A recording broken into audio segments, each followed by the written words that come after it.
As we move into 2024, there are going to be some changes taking place to Social Security that you want to be aware of. So in this video, I'm going to walk you through some of the major changes that are going to take place to Social Security, how those changes could impact you. So at the end of this video, I'm going to tell you how you can download a quick cheat sheet, a fact sheet, and this sheet comes directly from the Social Security Administration that will give you an overview of some of these changes. So the first change that's taking place is that there's a cost of living adjustment. Now, the cost of living adjustment, or the COLA adjustment, is simply an adjustment in your Social Security check to make up for or to take into account inflation.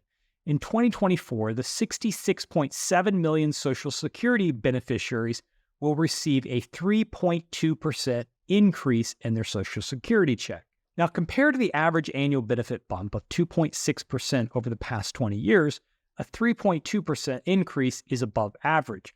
But compared to the last two bumps, last year being 8.7%, and I believe the year before was 5.9%, it seems rather small. Now, I talk more in depth about this in another video, but a lot of retirees are disappointed in this 3.2% increase because they are really feeling the pressure of inflation. Now, the typical retiree will see an increase of about $59 to their Social Security check. Meanwhile, workers with disability and survivors of deceased beneficiaries should see their monthly increase go up on average by $48 and $47 respectively. Now, as many of you pointed out in the comments in my previous videos, retirees continue to receive the short end of the stick when it comes to COLA increases, due to the COLA adjustment being tied to the Consumer Price Index for urban wage earners, and clerical workers, which is just shortened to CPIW. Important expenses like shelter and medical care, which heavily impact retirees, are underweighted. According to the Motley Fool, the purchasing power of Social Security income has plunged 36% since January 2000. That's one of the reasons so many retirees are really disappointed by the most recent increase, because honestly, an extra $58 or $59 a month is not enough to make up for the rising costs that they're experiencing. So that's the first change. The second change is there's going to be a change in the income cap or the wage cap. So let's talk about the wage cap for a minute. This is the max earnings that's subject to the Social Security tax. This year, 2023, all earned income between 1 penny and $160,200 is subject to the Social Security payroll tax, which is 12.4%.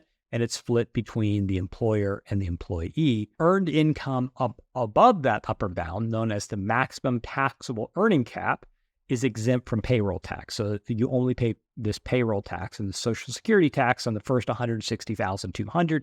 Then everything above it, you don't pay that tax on. Now, part of the reason they cap it out at that is because there's also a cap on the max benefit that someone can receive. In 2024, the maximum taxable earnings cap will rise by $8,400, so almost $8,500, to $168,600. Now, this could really hit small business owners and self-employed people because it's going to raise their overall payroll cost.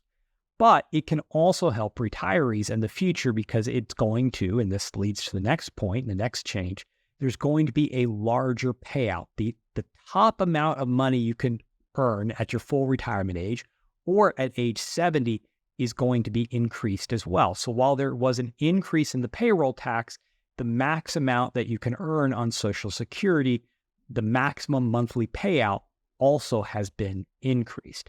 So the maximum monthly payout at the full retirement age at which you become eligible to receive 100% of your benefit is set to climb in 2024. This year, the most a beneficiary could receive at their full retirement age was $3,627. In 2024, that number is going to jump to $3,822.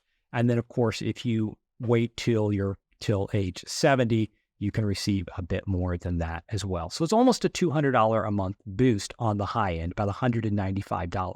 Now, of course, only 2% of retirees actually qualify for the max benefit. So it's not a huge group of people who are impacted. But if you are in that top quartile, you could see a slight bump. The next change is to the retirement earnings test exempt amount. Now, as most of you know, if you claim Social Security before your full retirement age, there's a retirement earnings test. Basically, for every dollar you earn over a certain limit, you receive a decrease in your Social Security payment. So your Social Security payment will be reduced by $1 for every $2 you earn above the limit.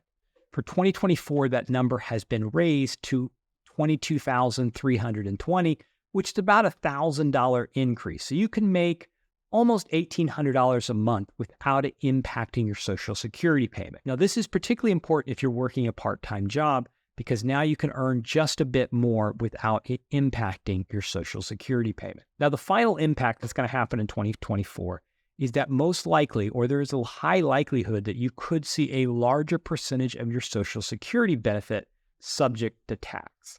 In 1983, the last major overhaul of the Social Security system was signed into law. So in addition to gradually increasing payroll taxation and the full retirement age, the Social Security amendments of 1983 introduced the taxation of Social Security benefits. This law allows up to 50% of the Social Security benefit to be taxed at federal rates when a provisional income surpasses $25,000 for an individual or $32,000 for a couple filing jointly. Now, you often hear about a marriage tax penalty or a penalty for being married and paying taxes.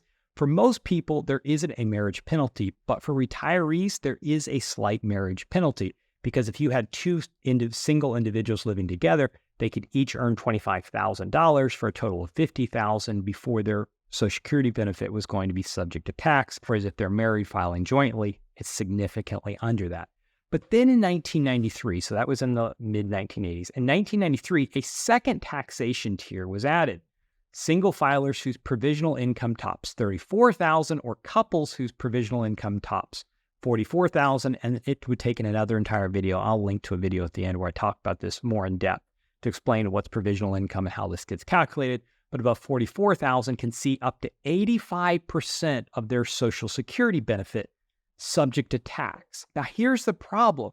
These provisional income thresholds were set 30 and 40 years ago, and they haven't been adjusted for inflation. So as the cost of living has increased and as the Social Security payment has had cost of living adjustments have been increased to payout over time, the likelihood of retirees having at least some portion of their Social Security check exposed to taxation has grown. So as we've had cost of living adjustments, as these cost of living adjustments have increased the Social Security payout over time, the likelihood of having at least some portion of your Social Security check exposed to taxation has steadily grown. With payouts set to jump another 3.2% in 2024, it's pretty safe to assume that more Social Security recipients are going to see more of their benefit or their Social Security benefit taxed.